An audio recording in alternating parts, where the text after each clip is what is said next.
The gun fired. Clara Bryan threw herself over the twins, glass exploding above her head as the bullet shattered the penthouse window. 11 years old, and she was using her body as a shield for two babies she'd known for exactly 17 days. This was not how normal kids spent their summer. But then again, nothing had been normal since the night she heard crying in the rain. Hello friends, welcome to Prime Story. Before we start, please like this video and subscribe. Also, tell us in the comments where you are watching from. Houston, London, maybe Jamaica or Canada. We want to know. 3 weeks earlier, Clara Bryan pressed herself against the cold brick wall of the warehouse, rain hammering down so hard she could barely see 3 feet ahead. Every instinct screamed at her to run. 11-year-olds don't investigate strange sounds in abandoned loading docks at night. They don't walk toward danger. But the crying, it wasn't just crying. It was the raw, desperate wail of newborns. Babies who'd been crying so long their voices were going hoarse. She took one step forward, then another. That's when she saw the blood. A man slumped against a shipping container, rain washing pink streams across the concrete. His jacket was soaked, not from rain. In his arms, 2 tiny bundles writhed and screamed. He looked up. Their eyes met. "Clara," he whispered. "You came." And Clara Bryan realized she was staring at the father who'd abandoned her 7 years ago, dying, and holding her baby siblings she didn't know existed. She had 60 seconds to make a choice that would change everything. Clara's feet moved before her brain caught up. She dropped to her knees beside Benjamin Arthur, her hands hovering uselessly over the babies, over the blood, not knowing where to start. "Dad." The word felt strange in her mouth. She hadn't said it in years. "Take them." Benjamin's voice was barely audible over the rain and crying. "Please, take them." The babies were so small, wrapped in blankets that were soaked through, their tiny faces scrunched and red from crying. Clara had never held a baby before, never even wanted to, but she gathered them against her chest, trying to shield them from the rain with her jacket. "I'm calling 911. "No." Benjamin grabbed her wrist with surprising strength. "In my pocket. Card. Call that number. Only that number." Clara fumbled with her free hand, finding a black card with a single phone number embossed in silver. No name. No logo. "Who? Promise me something first." Benjamin coughed, and Clara saw more blood. "These babies. Your brother and sister. Promise me you'll never leave them. No matter what happens. No matter who tries to take them. Promise." Clara looked down at the 2 tiny humans in her arms. They were still crying, but softer now, like they could feel her warmth. She didn't know these babies. Didn't know why her father had them. Didn't know why someone had shot him. But she knew what it felt like to be left behind. "I promise," she said. Benjamin closed his eyes, relief washing over his face. "Good. Now call. Tell them Benjamin is down. They'll come." Clara pulled out her phone with shaking fingers and dialed. A woman answered before the first ring finished. "Is he alive?" "Yes. He's been shot. There are babies." "Stay exactly where you are? We're 3 minutes out." The line went dead. Clara pressed the babies closer, trying to keep them warm, trying to ignore the way her father's breathing was getting shallower. "Stay awake," she told him. "Help is coming. You grew up." Benjamin's eyes opened slightly. "You look like your mother. Don't talk. Save your strength." "Clara, I'm sorry. For leaving. For all of it. I thought I was protecting you by staying away. I was wrong." The babies had finally stopped crying, exhausted. In the sudden quiet, Clara could hear sirens. No, not police sirens. Something else. Black SUVs appeared out of the rain like sharks, silent and fast. Doors opened before the vehicles fully stopped. A woman in tactical gear jumped out, 6 others behind her. Benjamin. The woman, tall, dark-skinned, moving with absolute authority, was beside them in seconds. "Medic." Now, 2 people rushed forward with a stretcher and medical equipment. They worked on Benjamin with practiced efficiency, and within seconds he was being loaded into one of the SUVs. The woman turned to Clara. "You're Clara. I'm Mia Campbell. Those babies need you to come with us." Clara stood on shaking legs, still clutching the twins. "Who are you people?" "Your father's security. We should have been with him tonight. We failed." Mia's jaw tightened. "We won't fail again. Get in the vehicle." Clara looked at the warehouse, at the blood on the concrete, at the rain still falling. She thought about her small apartment across town, about her mom who worked double shifts and wouldn't be home until morning. about the life she'd been living just 20 minutes ago. Okay, she said, and climbed into the SUV. The penthouse was on the 53rd floor. Clara had never been anywhere like it. Floor-to-ceiling windows overlooking the city, furniture that probably cost more than her mom made in a year, and now, completely incongruously, two cribs set up in what used to be an office. Your father had this prepared 3 weeks ago, Nia explained, showing Clara how to prepare bottles. When he found out about the twins, their mother didn't make it through childbirth. Clara looked at the sleeping babies, a boy and a girl, according to the hospital band still on their tiny wrists. What are their names?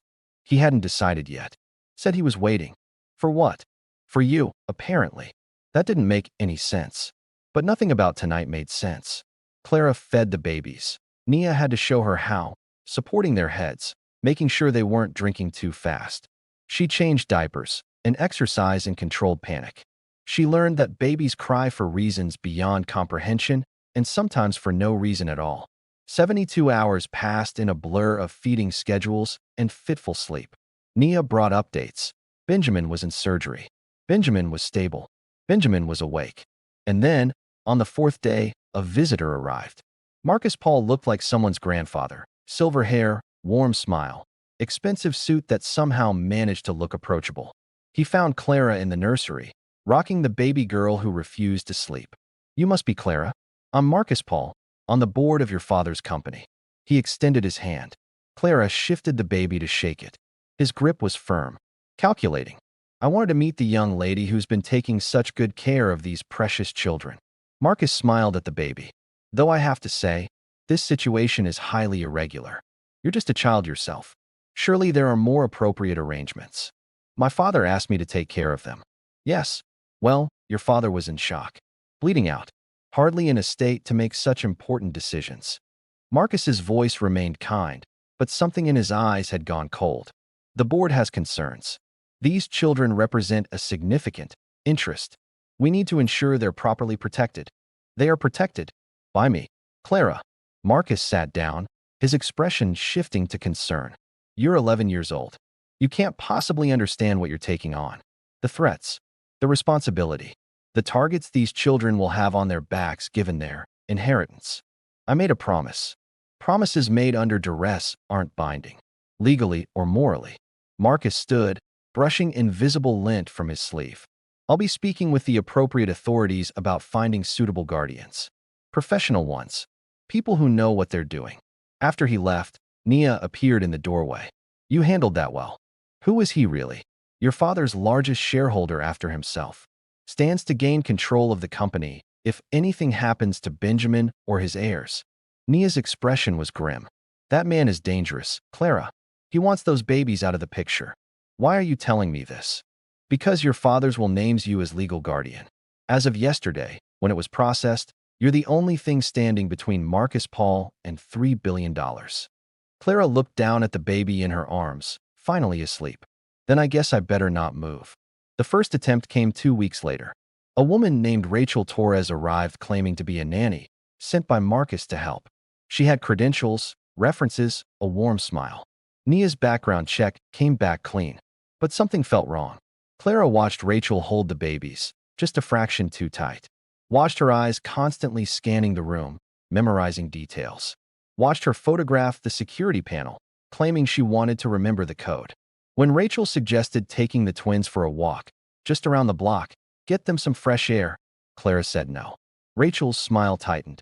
Surely you need a break, dear. You look exhausted. I'm fine.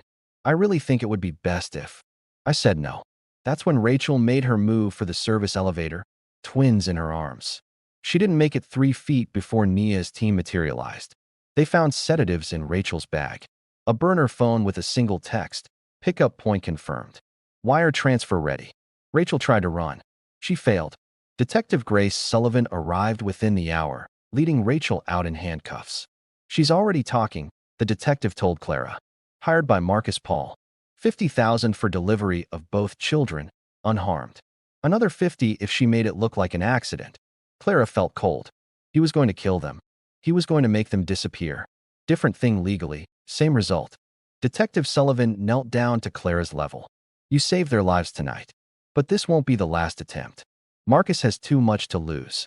Which brought Clara back to this moment, diving over 2 cribs as bullets shattered the penthouse windows. Down. Stay down. Nia's voice cut through the chaos as return fire erupted from her team's positions. Clara kept her body over the twins, Thomas and Emma, as she'd finally named them. They were crying again, terrified by the noise. But they were alive.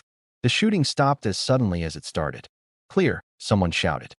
Nia appeared above Clara, helping her up, quickly checking the babies for injuries. You okay? Clara nodded, shaking. The babies are fine. Because of you. Nia's expression was fierce with pride and anger. Sniper on the building across the street. We got him. He's talking. Guess who hired him? Marcus. Marcus. And this time, we have everything. Wire transfers, communications, the weapon with his fingerprints on the payment envelope. Nia pulled out her phone. Detective Sullivan is already getting the arrest warrant. Clara sat down hard, still holding the twins. Her whole body was shaking now that the adrenaline was fading. This has to stop. It will. Today. Nia knelt beside her. But we need you to do something hard. We need you to testify. In court. Tell everyone what's been happening. Can you do that? Clara looked at Thomas and Emma, at their tiny faces, still red from crying, looking up at her with complete trust. Yes, she said. I can do that. Benjamin was released from the hospital the next day. He came home in a wheelchair, looking 20 years older, to find Clara sitting calmly in the nursery, feeding Emma while Thomas played on a blanket beside her. You threw yourself over them, he said quietly. Nia told me. When the bullets came. What else was I going to do? Run. Hide. Save yourself. That's what most people would do. Clara switched Emma to her other arm, supporting her head the way she'd learned. I'm not most people. No. Benjamin wheeled himself closer. You're not. And I don't deserve you. But they do. We're a family now. Weird, broken, constantly under attack, but a family. Clara, I'm sorry. For everything. For leaving you when you were 4. For not being there. For dragging you into this nightmare. Stop. Clara looked at him directly. You gave me a choice that night. In the rain. You could have made me promise without asking. But you asked. That matters. Benjamin's eyes filled. You're the bravest person I've ever met. I'm terrified every single day. That's what makes it brave. The trial began 3 weeks later.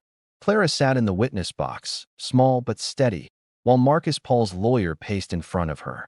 Miss Bryan, you're 11 years old. Is that correct? Yes. And you claim to be the guardian of 2 infant children? I don't claim it. I am. Based on what qualifications exactly? I show up. Every day. Every feeding. Every diaper. Every time they cry at 3 in the morning. Every time someone tries to kill them. Clara looked directly at Marcus. I show up. The lawyer faltered. That's not a qualification. That's basic childcare. Then most of the world fails at it. Because showing up is hard. Especially when you're scared. Especially when people are shooting at you. Especially when it would be easier to walk away. Isn't it true you barely knew these children when you accepted guardianship? Yes. So you were pressured into this role by a dying man? No. I was asked to make a promise. I chose to keep it. Even when keeping it meant using my body as a shield when bullets came through the window. The courtroom went silent. Why? What could you possibly gain from taking on such responsibility? Clara was quiet for a moment. Have you ever heard something crying and walked toward it instead of away? Even when you were scared? Even when everyone else kept walking? That's not an answer to my question. Yes, it is. I walked toward the crying. That's what love is. Not the easy moments. It's showing up when you're scared. When you don't know what you're doing. When bullets are flying and you still choose to stay. She looked at Marcus Paul directly. Mr. Paul tried to kill 2 babies because they were worth money. I almost died protecting them because they needed someone. That's the only qualification that matters. The testimony from Diane Morrison, Marcus's cousin, sealed it. He approached me 6 weeks ago, she told the court, voice shaking. Said if I helped him get custody of the twins, we'd split the inheritance. When I refused, he threatened my own children. Then he hired a sniper. A sniper. To kill an 11-year-old girl and 2 babies. Why didn't you come forward sooner? Because he's Marcus Paul. He has resources. Power. I was scared. Diane looked at Clara. But then I watched an 11-year-old girl take a bullet meant for those babies. Well, almost take a bullet, and still refused to back down. If she could be brave, so could I. The verdict came back in 4 hours. Guilty on all charges. Conspiracy to commit murder. Attempted murder of a minor. Fraud. Witness intimidation. Marcus Paul was sentenced to 25 years. As they led him away, he looked at Clara one last time. You have no idea what you've taken on. That money. That company. It will destroy you. Maybe, Clara said. But at least I'll do it honestly. And I'll do it while keeping them alive. The auditorium was packed. 500 people, mostly teenagers in foster care, all here for the inaugural ceremony of the Walking Toward Foundation. Clara stood at the podium, 12 now, not 11, still small, but somehow taking up more space. A year ago, she began, voice steady. I heard crying in the rain. I almost kept walking. Most people would have. The world is full of crying, sirens, alarms, people calling for help. We learned to tune it out. She paused, looking out at the faces. But someone has to stop. Someone has to walk toward the crying. Even when it's dangerous. Even when bullets fly. Even when you're just 11 years old and have no idea what you're doing. In the front row, Benjamin Arthur sat holding 2 toddlers, Thomas and Emma. Nia Campbell sat beside them, vigilant as ever. Emma waved at Clara on stage. Clara waved back. This foundation is for people who walk toward the crying. For foster kids who protect younger siblings. For teenagers who work jobs to support their families. For anyone who shows up when it's hard. When it's scary. When someone's shooting at you and you still choose to stay. She held up a photo. Herself at 11, soaked in rain, holding 2 newborn babies. This was the hardest night of my life. I was terrified. I had no idea what I was doing. I wanted to run. She set the photo down. 3 weeks later, I threw myself over 2 cribs while bullets shattered the windows around me. I was still terrified. Still had no idea what I was doing. Still wanted to run. She smiled. But I didn't. I don't. And that makes all the difference. The audience erupted in applause. Clara smiled, genuine, hard-earned, tested by fire, and stepped down from the podium. Benjamin met her at the stairs, Emma on his hip, Thomas reaching for Clara with chubby arms. You ready to go home? He asked. Clara took Thomas, settling him on her hip with practiced ease. Yeah. Emma needs her nap, Thomas needs a diaper change, and I have a history paper due tomorrow. So, normal life? As normal as it gets when people occasionally try to kill you. They walked toward the exit together. Father, daughter, twins, Nia following at a discreet distance. Outside, the rain had started again, soft and steady. Clara paused at the doorway, listening. No crying this time. No gunfire. Just rain. She smiled and stepped outside, Thomas on her hip, Emma holding Benjamin's hand, walking forward together into whatever came next. Because that's what you do when you're someone who walks toward the crying. You keep walking. If you love deep, emotional storytelling and billionaire conflicts that feel real and raw, join the Prime Mystery Hub family.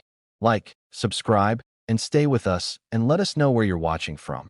Because every story here pulls you deeper into a world you'll never want to leave.